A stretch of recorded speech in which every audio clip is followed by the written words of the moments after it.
ऋषि जी हमारे साथ हैं। ऋषि जी, क्या बसेस को लेकर क्रेडिट पॉलिटिक्स इसी वजह से हो रही है क्योंकि बस में जो यात्री सफर करते हैं, जो रोजमर्रा की जिंदगी में सफर करते हैं, वो वोटर भी हैं, और मेरी बस तेरी बस शायद इसलिए जरूरी है और इसी वजह से किराया भी मुफ्त किया गया। आप इसमें सियासत कितनी देख रहे हैं इस क्रेडिट में? देखिए, सियासत तो है ही कि राजनीतिक पार्टी हैं तो सियासत तो करेंगे ही। तो सियासत तो डेफिनेटली है। जिस प्रकार से यदि आम आदमी पार्टी की बात करें तो लोक लुभावन जो उन्होंने वादे किए, चाहे मुफ्त बिजली, मुफ्त पानी की बात वो करते हैं, मुफ्त बस यात्रा की बात करते हैं।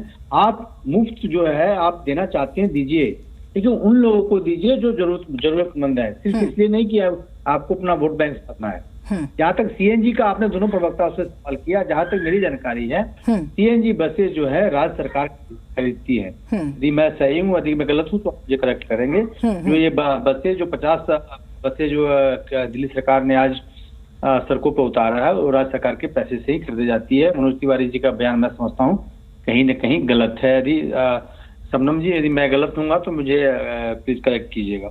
नंबर 1। नंबर 2, भाजपा के प्रवक्ता जो बैठे हैं वो केंद्र सरकार के पैसों की बात कर रहे थे। मैं आपको 2-3 उदाहरण दे देता हूँ। एक सर्व शिक्षा अभियान होता है। सर्व शिक्षा अभियान में केंद्र सरकार की तरफ से ठीक ठाक पैसा दिया जाता है। मैं आपको बता दूं, कोरोना के बाद कई ऐसे राज्य हैं जहां सर्व शिक्षा अभियान का पैसा अब तक नहीं दिया गया है। हाँ।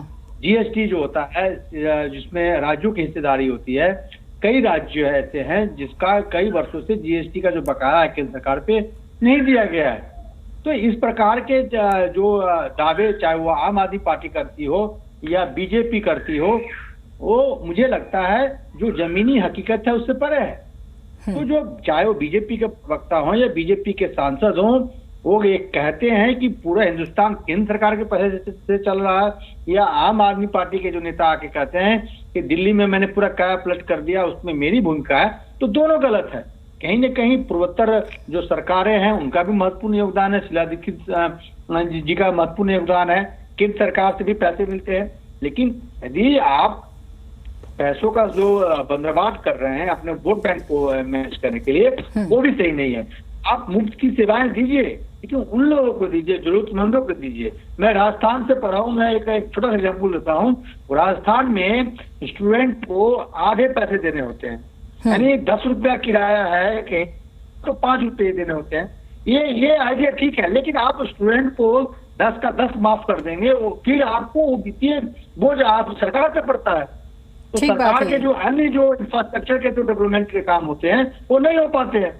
तो कहीं न कहीं सत्तासीन जितने भी पॉलिटिकल पार्टी है, चाहे वो भाजपा हो, चाहे कांग्रेस हो या आम आदमी पार्टी हो, कि आपका जो बजट है बजट के हिसाब से जो जनता के लिए बेहतरीन काम हो, इंफ्रास्ट्रक्चर डेवलपमेंट का काम हो, हेल्थ इंफ्रास्ट्रक्चर। आज भी दिल्ली में देश की राजधानी है, वहां आज भी हेल्थ इंफ्रास्ट्रक्चर में बहुत काम करने की जरूरत है। तो ऐसे मुद्दों से मुझे लगता है हमारे सियासतदानों को आपकी इस बात से हो सकता है नेता नाराज हो जाएं। वो तो कहते हैं कि यूपी बिहार वाले भी अब डेंगू वापस से चर्चा में है। आपने सुना होगा, एक बड़ा स्टेटमेंट था, चर्चा में था कि भाई आस पड़ोस के राज्यों वाले आते हैं 500 रुपए की टिकट पे 5 लाख का इलाज करा के चले जाते हैं। देखिए, ये तो मैं कहीं न कहीं ये हिंदुस्तान सबका है और हिंदुस्तान के किसी भी हिस्से में कोई व्यक्ति जाके रह सकता है। और संघीय इस प्रकार का बयान जो है हिंदुस्तान की जो आत्मा है, संघीय ढांचा, उस पर प्रभाव मानता हूँ। और ऐसे बयानों का मजमत होना चाहिए। कम से कम हम जो पत्रकार हैं, चाहे किसी पार्टी का नेता हो, ऐसा बयान देते हैं। चाहे वो राज ठाकरे हो, राज ठाकरे का भी बयान आपने सुना होगा, शिवसेना का बयान आप यूपी बिहार वालों के लिए। हाँ, अरविंद केजरीवाल ने इस प्रकार का बयान दिया है। तो अरविंद केजरीवाल दिल्ली, आप भी तो हरियाणा से आए हैं। अरविंद केजरीवाल जी तो प्रॉपर दिल्ली के रहने वाले हैं नहीं, हरियाणा के रहने वाले हैं। तो इस प्रकार का बयान देना मुझे लगता है अरविंद केजरीवाल पढ़े लिखे व्यक्ति है, IAS अधिकारी है, उनको शोभा नहीं देता। ठीक है।